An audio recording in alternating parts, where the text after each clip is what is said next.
you aren't gonna like this video.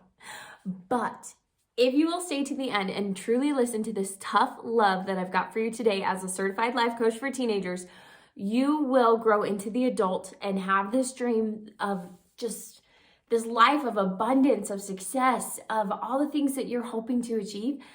It can be yours if you'll listen to this tough love that I've got for you today. So, what advice have I got for you today? Well, my friends, I had two experiences that made me want to do this video.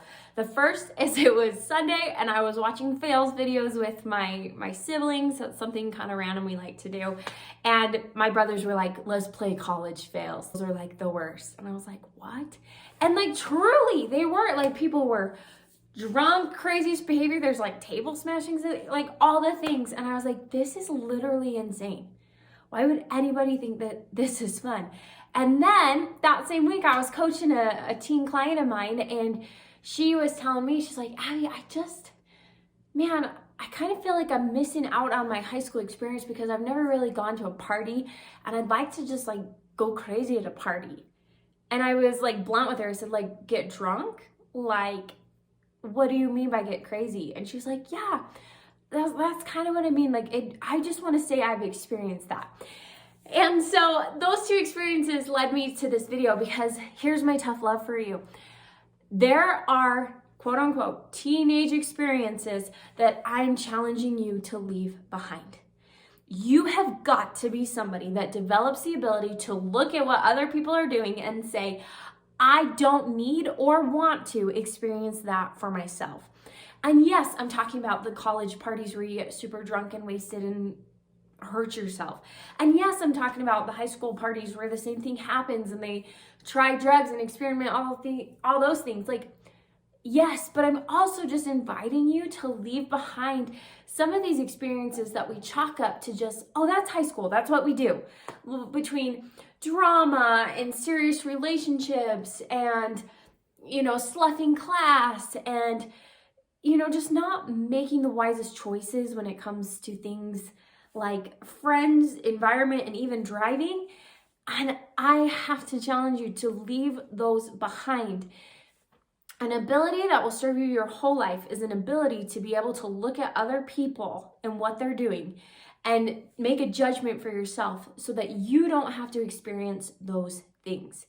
And this is true for all successful people. Do you ever wonder why successful people are like, read books, read biographies, like they're all reading and gathering all this information? Is so that they can get the information and knowledge from somebody else's experience. So what does that mean for you as a teen in high school? Like, yes, you're like, okay, Abbi, you don't want me to go to parties and do like that kind of teen wildness. You're absolutely right. I'm challenging you to leave that behind because it's not worth it. It's dumb.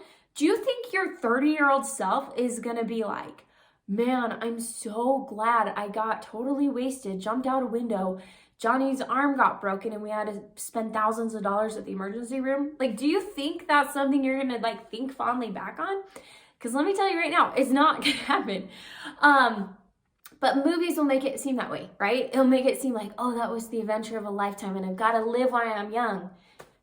No, okay? So yes, I can go on my soapbox for that.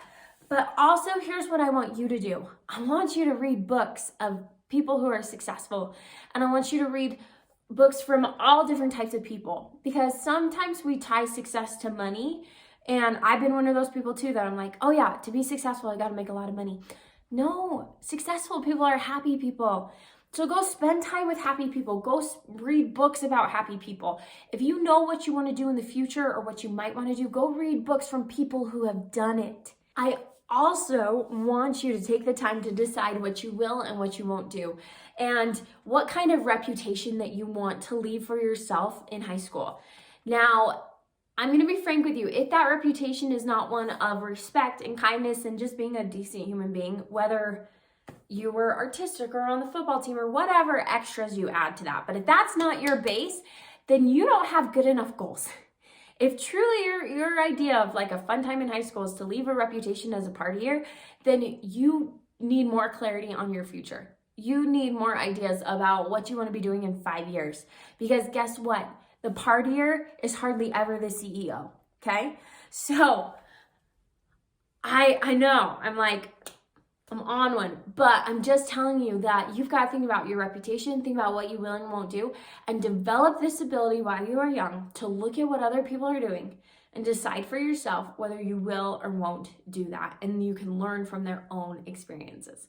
So I hope this helps you out. If you are a teen looking for more information on how to master high school, please check out my high school guide on abbywinslow.com, and also take a look into my monthly coaching program where I help teenage girls learn to love and thrive in high school. So check that out so you can work with me, and I cannot wait to see you in my next video. Abbi J out.